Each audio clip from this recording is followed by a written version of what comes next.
I'd love to introduce our final speaker. Her name is Laurie Pimentel-Johnson, and she is the South Texas District Outreach Coordinator at the Texas Veterans Commission. And she is going to be presenting on interview skills, elevator pitch, and how to follow up after your career fair experience.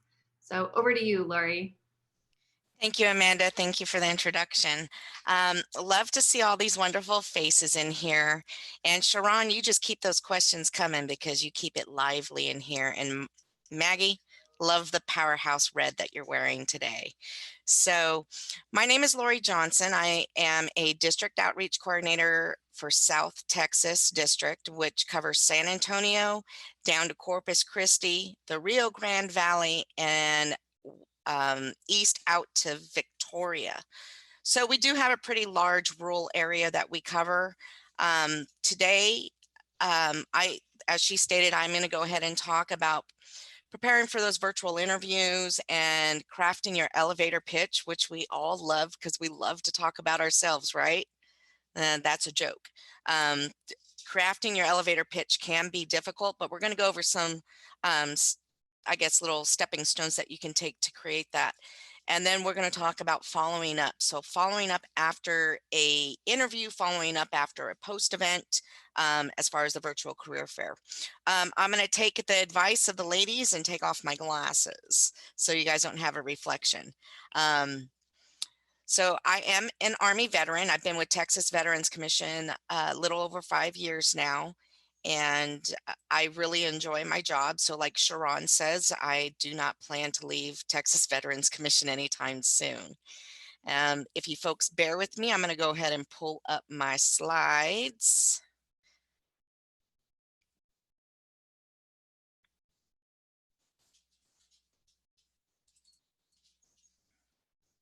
Okay, let me put this in presentation mode.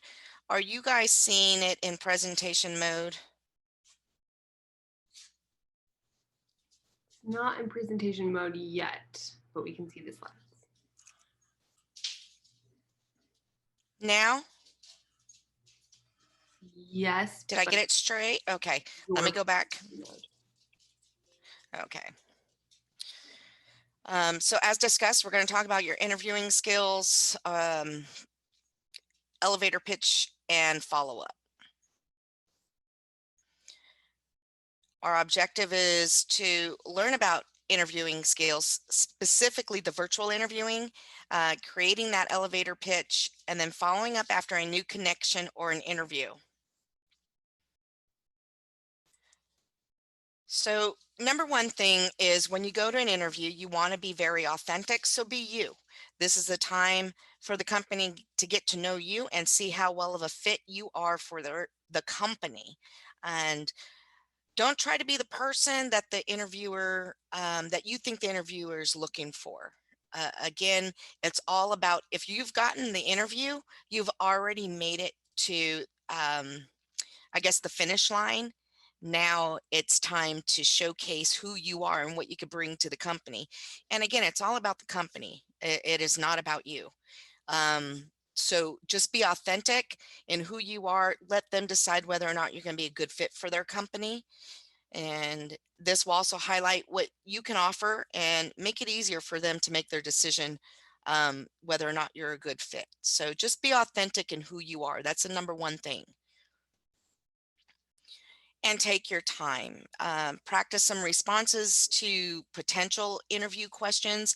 You can always conduct a mock interview.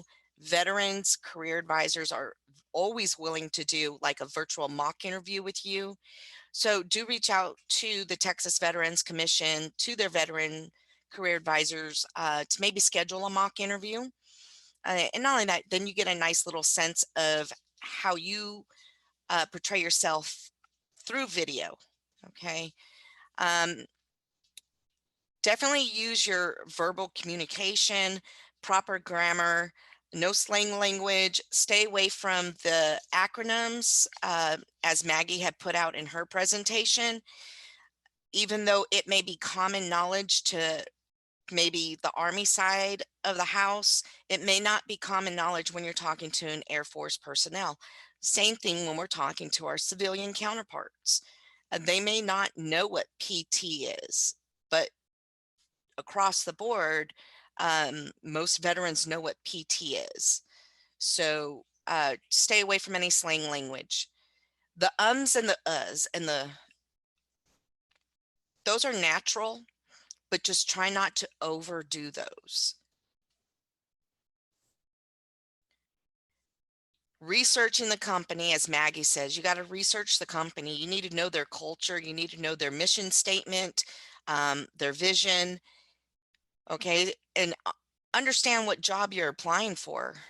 So when you interview, you actually understand the job position.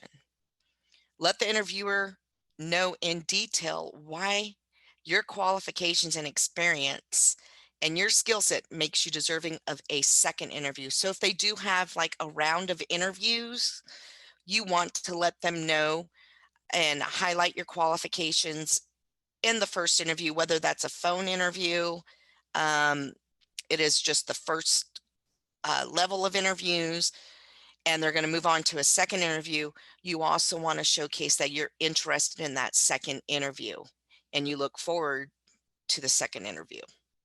Okay, so you need to be authentic, be you, be confident, do your research.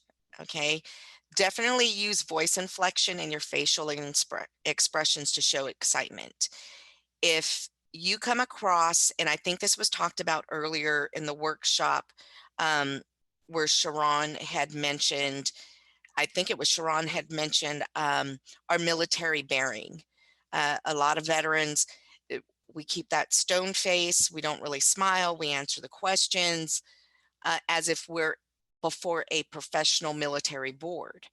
Well, here, again, these are our civilian counterparts, whether they are prior service or not, they are still our civilian counterparts.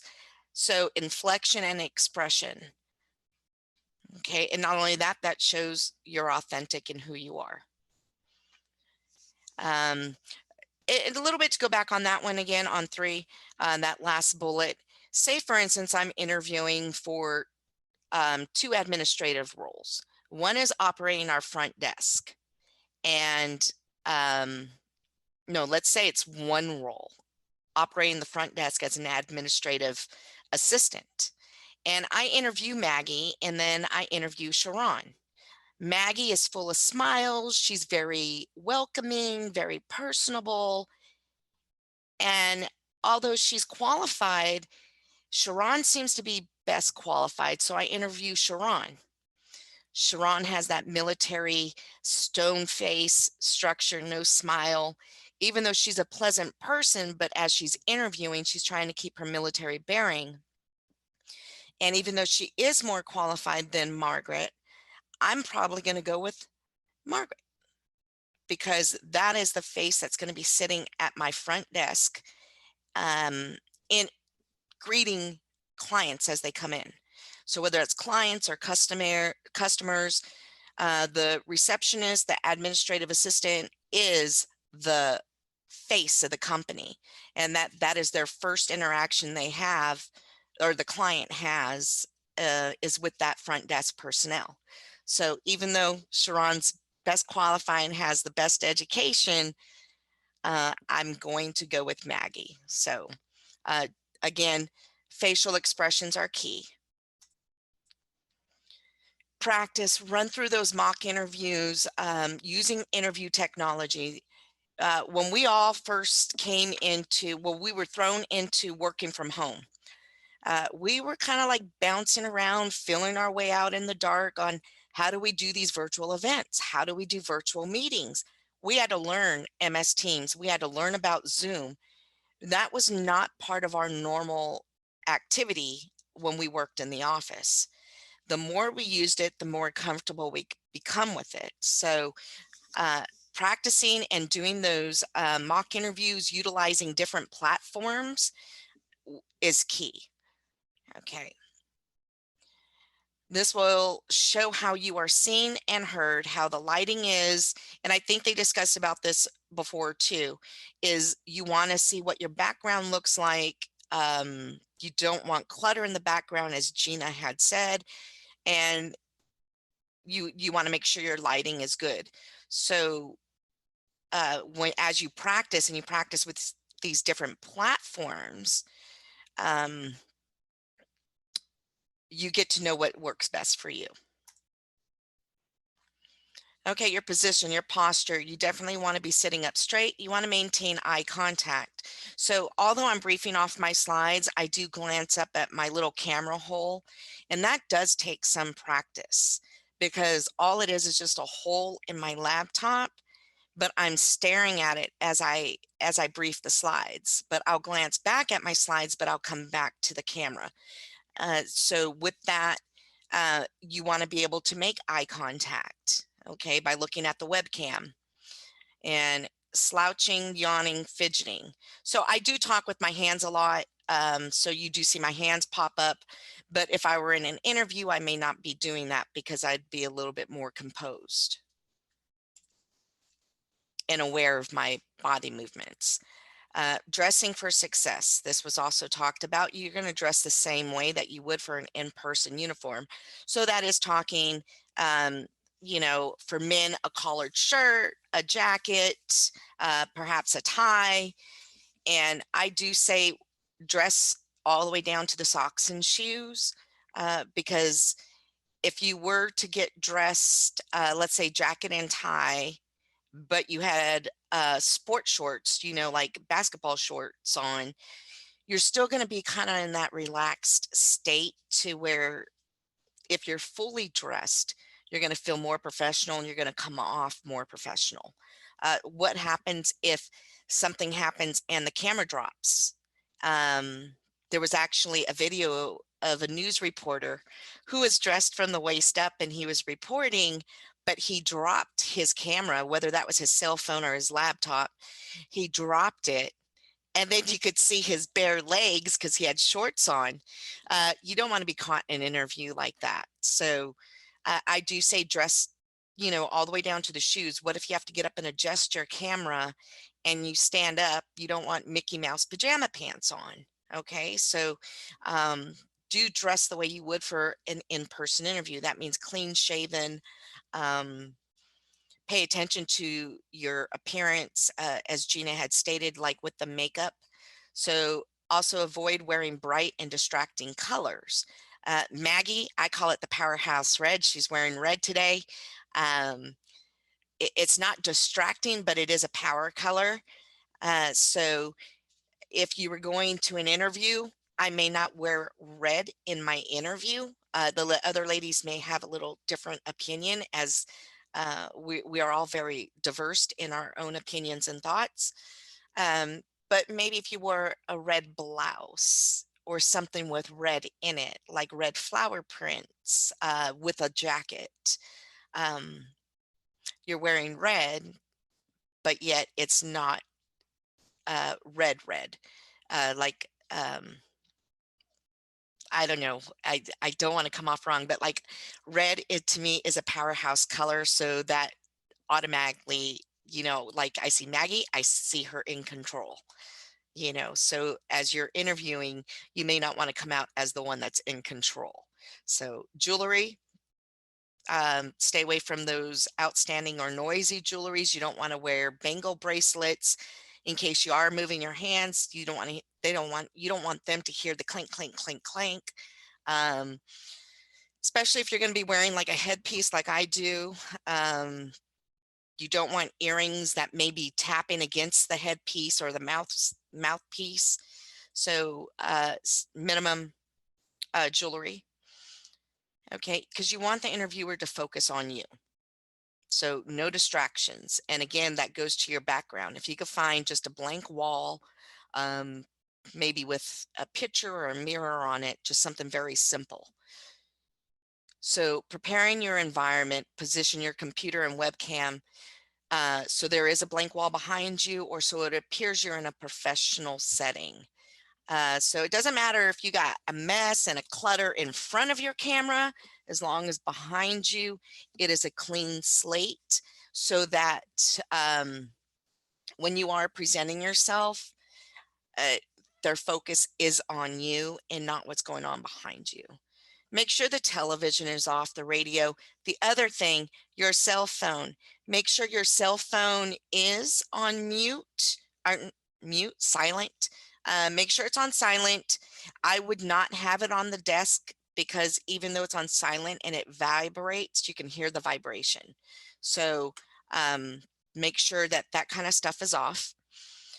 Pets and children, working from home, it's kind of difficult. If you have pets or children, sometimes they do interfere with whatever we have going on the camera.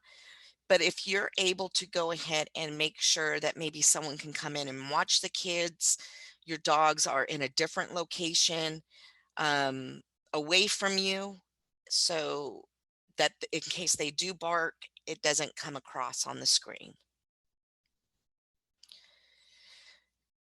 Making sure you check your technology. I don't know how many times before a event that I've done virtually, we would check our technology, everything would be working great, and then when we go for the live event, something always happens.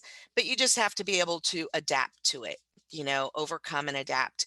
So, but by checking your technology, hopefully you won't have any of those situations. Um, Make sure you have the right installation of the technology, whether that is Zoom, MS Teams, or some other type of platform for your interview. Test the internet connectivity. Make sure that if you're using a Wi-Fi router, make sure that your Wi-Fi router that you have, like, the strength is like all the way up. So when you look at your screen, it will tell you your connectivity. You want to make sure all those bars are full, or at least you have a really good connection. As well as with the microphone and camera. You want to make sure that whatever microphone you're using will not break up what you're talking or has no static. Okay. Technology glitches on the day of the interview send the wrong impression. Although it may send the wrong impression, just understand most of these virtual interviews, they've dealt with it before as recruiters. But if you come across strong, like the system, the platform that they're using, you're able to maneuver around any roadblocks. And this way it will, like cast away any doubts on your interest in the job, your technological savvy, and your ability to problem solve. So remain calm, cool, and collected. And that is key, is just being able to just stay calm, get through the glitches. But the only way to get through those glitches is if you understand the technology. So basically, when it comes to the interviewing, you got it. Just don't sweat it, practice. Let's talk about the elevator pitch, or as I have kind of renamed it, to the unique selling point. So your USP. The elevator pitch, you normally give an elevator pitch verbally, like when you're getting ready to talk to somebody, but then you also have your unique selling point, and that is when you say you're going to the virtual event and you're going to type in the chat box. You're going to have your unique selling point already ready to go, copy, so you can just paste it into the chat room. So we're going to talk about the USP. Okay, so that's the whole tell me about yourself. And they do that in interviews also. They ask you to tell about yourself. But you're going to tell them about who you are professionally, not personally. Who you are professionally, your skills, experience, education, how many years you have in the industry, years experience doing the position, any special certification or licenses that you have to the actual career, I guess, not career field, career field that you're applying to. So if you're going into a logistics company and you're in the chat box with them at the virtual event, You're going to talk to them about all your logistical background and your education and experience in it. They're not going to want to know about combat lifesaver course. They're not going to want to know that you got a master in physical education or physical master resiliency, badge or anything like that. You want to stay to the career field. Okay, so here's an example of what you can already have pre-typed and off to the side. Okay, like maybe it opened up in a document. So as you attend the virtual event, all you have to do is make some little changes to your unique selling point, depending on who you're speaking to and who your audience is. So very simple. Good morning. I'm Joe Marine, HR professional with over 10 years experience and a bachelor's degree in HR management from Texas A&M and Central Texas. I notice you have an HR position available for which I think I'm qualified. This is you actually speaking to the recruiter or the whoever's at the employer booth. Okay, so if you have that already typed up, all you need to do is just kind of tailor it. Okay. So when you're typing in the chat box, if you hit enter, you're going to send the chat. And to get away from that or around that, you can actually do, I believe it's a shift enter, and that will take you to the next line in your block, okay, when you're chatting. Or what you do is you just type everything out and then hit enter. Okay, so, but if you're copying and pasting, you should have no problem. How to write the elevator pitch. Okay, so this here, again, sometimes it's hard for us to talk about ourselves and to discuss and bring up what we think they want to hear from us. But as you write your elevator pitch and you practice it over and over and over again, you actually finesse it. So I like to say, get your camera out. I mean, your video, your phone, get your phone out, videotape yourself giving your 30-second elevator pitch.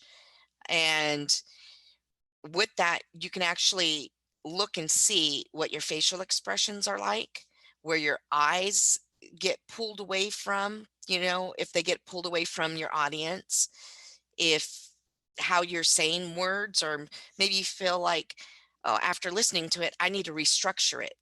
I should talk about this up front instead of, me starting out with my education. Maybe I'll talk about my experience first. So just videotape yourself. So you're going to start by introducing yourself. And here it is. So, hi, my name is Laurie. It's nice to meet you. And then you're going to summarize what you do. So just adding on to the first sentence, hi, my name is Laurie. It's nice to meet you. I am a PR manager with a special focus in overseeing initiative launches from beginning to end. Along with my 7 years of professional experience, I recently graduated with my MBA from XYZ University with a focus on consumer trust and retention. Okay, so you're just going to sum up what you do. Okay, and you could throw in your education and everything in the little summary. Okay, and continuing on, now you explain what you want. And this is where I just add on. I find the work, okay, that's a typo. I find the work your PR, no, it's not. Sorry, excuse me. I find the work your PR team does to be innovating and refreshing. I'd love the opportunity to put my expertise to work for your company. So there it is. I'm letting them know I want to work for their company. I've talked about my education. I've talked about my experience as a PR manager. Okay, continuing right along. Now you're going to finish with a call to action. You're going to let them know what you expect after the meeting. Okay, so would you mind if I set up a quick call next week for us to talk about any upcoming opportunities on your team? So I'm letting them know what I want. So it's not me just regurgitating who I am, my education, my experience, and that I'm looking for a PR position. Now I'm asking them for something. Okay, so in all, hi, my name is Laurie. It's so nice to meet you. I'm a PR manager specializing in overseeing successful initiative launches from beginning to end. Along with my 7 years of professional experience, I recently received my MBA with a focus on consumer trust and retention. I find the work your PR team does to be innovating and refreshing. I'd love the opportunity to put my expertise to work for your company. Would you mind if I set up a quick call next week for us to talk about any upcoming opportunities your team may have or on your team? Okay, and that's it. That is your elevator pitch. So, is there a question?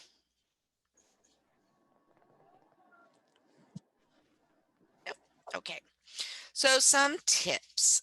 Okay, so you want to speak naturally. You want to pace yourself. So take your time. It's not like, oh, it's 30 seconds. I got to get everything about me out in 30 seconds. So do not try to rapid fire your words. Use plain language that anyone can understand. Okay. Be adaptable to your audience. So that's why you're going to type up your USP, your unique selling point, in a Word document and have it for the virtual event. So let's say, for instance, you're looking for positions in logistics and admin. Then this way you have it typed up already, either one for admin, one for logistics. And all you have to do is quick copy and paste when you get into the room to chat with the recruiter. Okay. Be confident. Practice your pitch with your team members, friends, and family. Now, when it comes to friends and family, sometimes they're not they can be more critical, or they can give you the wrong critique that you may need to hear. Okay. They may say, oh, you did great. But if you have someone who, say, for instance, a veterans career advisor that assists you with your pitch, or you could practice your pitch with them by calling them on the phone and maybe practice your pitch with them verbally, or even on a Zoom call or an MS Teams call. They may be able to give you some corrective action that you can take to help you get your elevator pitch fine-tuned. Okay. But I'm not saying don't use your friends and family. Do use them. Just understand that they may not have the same experience or professional experience as far as critiquing elevator pitches. So record yourself, tweak it, document. Okay, document in your mobile phone so you won't be a loss for words. So most phones, I have an iPhone, so I don't know about Androids, but you have a little notepad. So if you type up your elevator pitch in there, and then let's say you're at a doctor's appointment, you can always revisit your elevator pitch that is inside your notes and tweak it. Maybe say it out loud or say it in your head to yourself. And just have it there so that you always have it, because you never know when they may turn around and say, hey, can you come in for an interview at 1 o'clock today? You don't want to be rambling trying to get your elevator pitch together. So if you keep it in your phone, it's there, it's always on you, and you can always tweak it and practice from there. Okay, so that's what I meant by documenting it in your mobile phone. Practice, practice, practice until it becomes natural. And again, as you practice it and it becomes natural, it just kind of flows off your tongue like butter. So it's really smooth when you deliver it. And you don't feel like it's so structured, like I got to mention this part, then this part, then this part of my elevator pitch. So I'm going to move right along. We're going to go into follow up. Okay, so following up after the virtual job fair. During your chat, you want to identify the best contact method. So when you're talking to that recruiter or the person managing that booth, you want to ask them, is email a good contact information or a good contact for them, or would phone be best? Normally they will have, and they may provide you their email address. Uh, Also, ask about the hiring timeline and the decision process. So when you go to the booth and you see what jobs are available and you've actually applied for it, you can let them know that you applied for that position already, because you should be doing research on the companies ahead of time. And so if they do have a position, you may want to apply for that before you go to the event. This is where you find out about the hiring timeline. When are they looking to fill it? You can ask, is it a one interview or is it multiple interviews? And the decision process, get your answers there. They welcome the questions and they'll be happy to answer them. Okay. So ask the questions. Create a thank you letter. So you want to thank them for their time, express continued interest, and highlight something discussed during the chat. So if, for instance, you guys discussed maybe a certain position, you definitely want to mention that in the thank you letter and summarize why your skills would be a good fit and indicate that you look forward to being part of the team. So that there is being confident. So it's not being over pushy, it's just being confident, and you're letting them know that you are interested in being part of their team. And you send it immediately, no later than 48 hours. So where do you send this thank you letter? Usually if you have their email address, you can email it electronically. If you are able to get their mailing address to their actual office location, not their headquarters, because their headquarters could be located in a different state. You want Laurie's mailing address to her business, to her office location. So you would ask Laurie, where's your office located? And is there a suite number?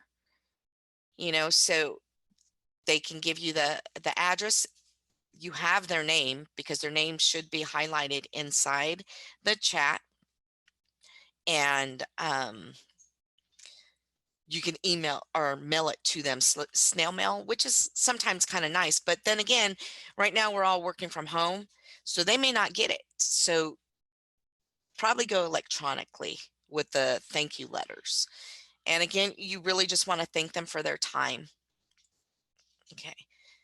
Now, the second follow-up. So this is after you met them at the virtual event. Okay. The second follow-up.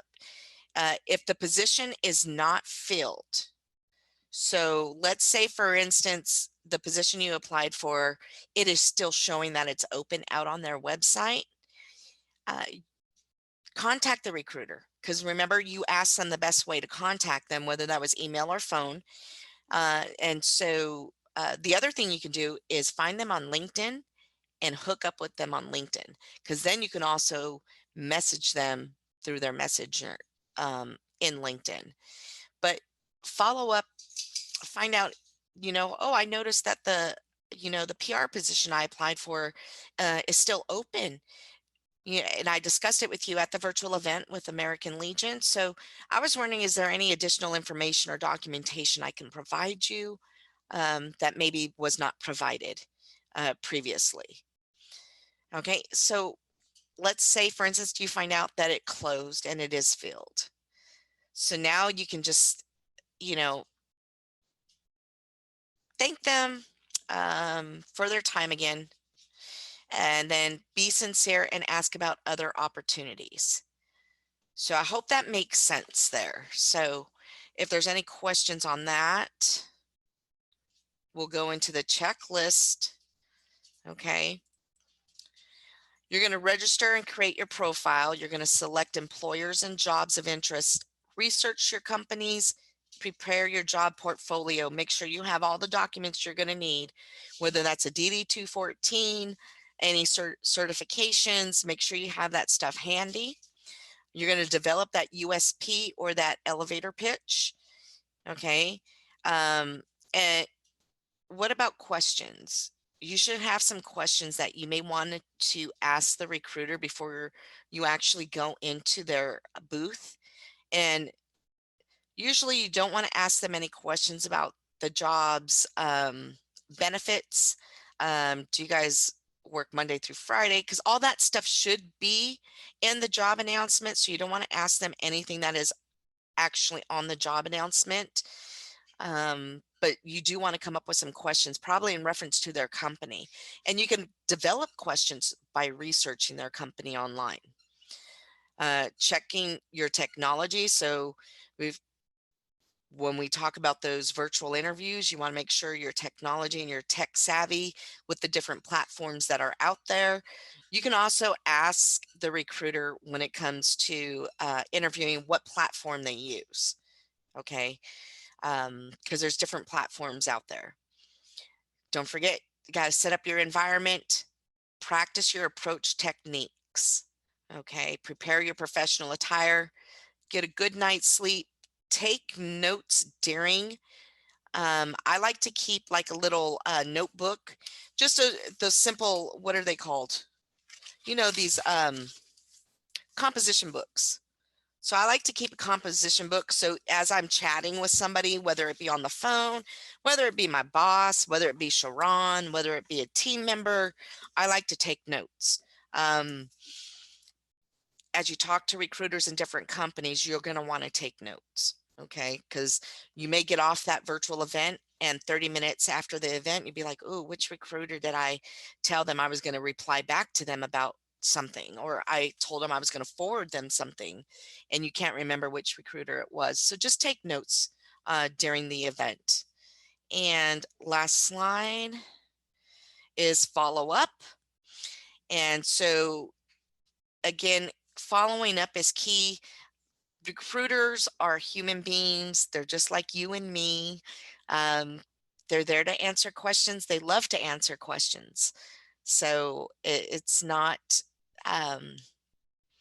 they can also, so when it comes to the recruiters, it's the hiring managers that are actually listing the position. They give it to the recruiter and say, this is what I need. I need someone with a master's degree in communications.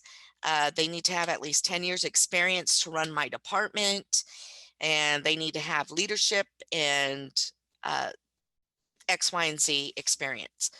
So that is given to the HR or the recruiter. The recruiter then publicizes the position, and then say, for instance, there needs some clarification on it.